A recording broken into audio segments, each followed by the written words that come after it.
Happy Halloweens to everyone out there. I am pre-recording this, of course, to, be prepared. This is going to be released at 8 o'clock a.m. Saturday mornings. So, and I'm planning on doing a couple more on Halloween. More videos, maybe. We'll see how my day goes. But this is it. 31 on 31, a combination of 31 well-known classic horror films from the 90s backward to the 1930s and stuff like that. I'm going to be already working on my list for next year, which will be more modern horror, 90s onward to the 2010s and stuff. So there's that. But we'll start off 31 on 31. I'm not going to talk too much about these because I need to get these done by a certain point in time. I got time constraints. But let's talk about a few of these. So starting off with number 31, bottom of the barrel, worst of the bunch, but not a terrible movie. None of these I think are terrible. And that's Carrie from 1976, the first ever adaptation of a Stephen King film. I just think it's too polarizing for me. I really couldn't get into it. I like the sequel and the remake better because they weren't as polarizing. Nothing against De Palma's, how he shot it. It just didn't work for me. Number 30 is Prom Night. I liked the sequels for better than this and the remake as well. Didn't really care for this. It's your standard 80s schlocky slasher. Not too much went on. Number 29 is the Texas Chainsaw Massacre, and the reason it's down so low is the shock factor, and the characters are annoying, but it's still a good film.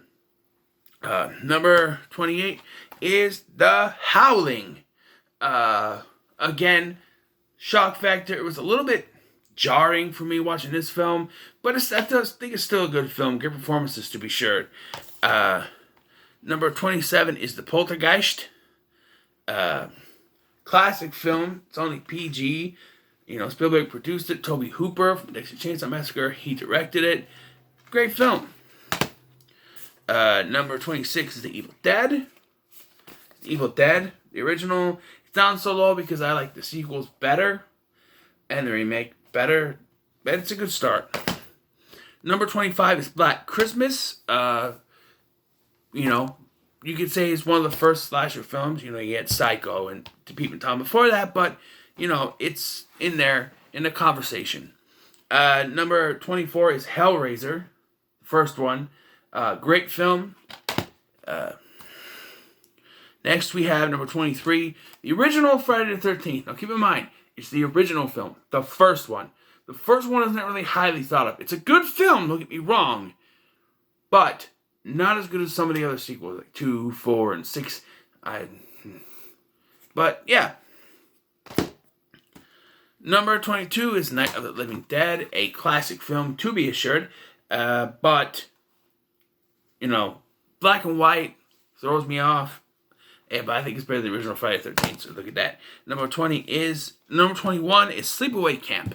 That ending, if it didn't have that ending, it would probably be about number 28 or 29, maybe 27-ish, but that ending bumps it up for me.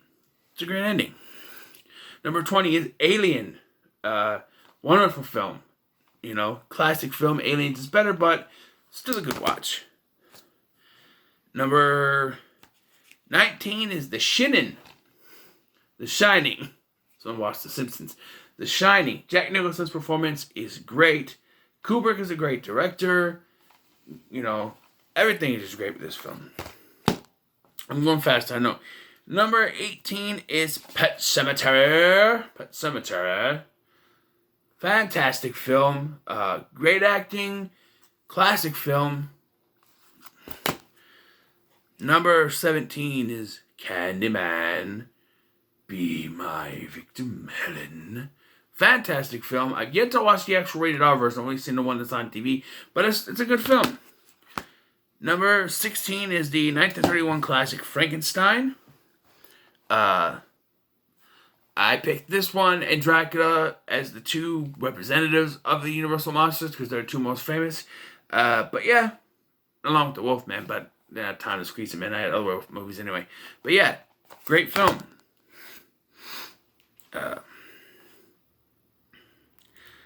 Number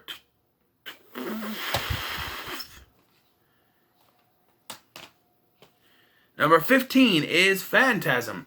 Boy, first Phantasm film is a good film. Phantasm 2 is, I think, a little bit better, but it's a great film, and Angus Scrimm gives it as all it's great. Number 14 is Salem's Lot. It's long, but if you can sit there and watch it, it's enjoyable. It's one of my favorite Stephen King adaptations. Number 13 is The Fog, the other side of the thing here, The Fog. John Carpenter, absolutely fantastic. I knew it was going to be in the top 20, but I was hoping it would make my top 10. Didn't, but it's 13, so that's pretty good. Number 12 is The Exorcist, known as the scariest movie ever made. For me, it's freaky, yes, but it's a fantastic film, but I don't know about scariest. Next, number 11 is A Nightmare on Elm Street, the original film. Fantastic film, put Wes Craven on the map. And he already had some stuff, but this really kick-started his career. And yeah. Okay, now we're in the top 10. The top 10 films in this list, okay? So I'll talk a little bit more about these. Number 10 is Psycho. And this one is the real one that started off the slasher craze. What Alfred Hitchcock did here kicked off a whole wave of other films. If it wasn't for this, we wouldn't have Halloween. So keep that in mind. But yeah, it's a great film. Robin Dace will go down in history as one of the greatest villains in horror. Number 9 is The Fly, a remake, but can't really talk about the original. What Cronenberg did here was fantastic. The body horror in this is great. I'm getting to appreciate body horror films, and this is one of the great ones. And Jeff Goldblum's performance speaks for itself. Number 8 is Jaws. Again, good director. You know, you have... Look at the directors we got here in the top 10. You got Hitchcock, Cronenberg. We got Spielberg, a great director, a great film. Next, Carpenter, Halloween. You know, Halloween is number 7. It's not number 1. I'm sorry, but it's a good film. But for me, it's not my favorite. It's not what I consider the best, okay? It's one of the best, but for me, it's not the best horror film ever made. It's a Carpenter film that I think is the best, but it's not this one. Next, Tom Holland. No. Next, okay, Stuart Gordon. Number 6, Reanimator, which I don't have a free copy of. There it is. Physical, you know, Reanimator. Great film, great body horror. It's a fantastic film. The performance by, I forget his name, but he plays the main character. You know who I'm talking about. The glasses. Yeah. If I had the physical copy, I'd be able to show you. But it's a great film. Number 5, Tom Holland. Dracula. Child's Play. Now, people might say, hey, wait a minute. That's not number 1 for him? No, it's number 5. It's my top 5. Child's Play is a great film by a great director. Fantastic.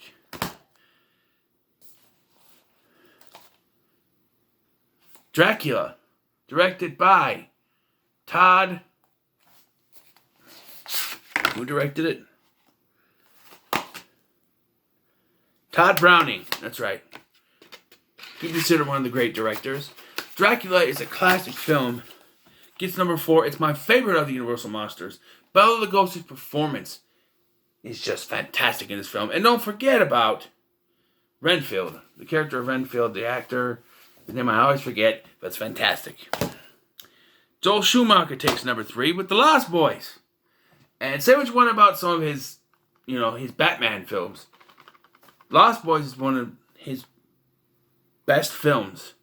So rest in peace, Joel Schumacher. You get number 3.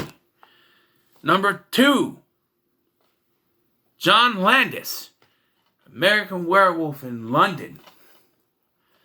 This one and my number 1 went back and forth for a while because I enjoyed this so much. But I could not put this number 1. Number 1 had to stay where I had it from the beginning. But this is number 2.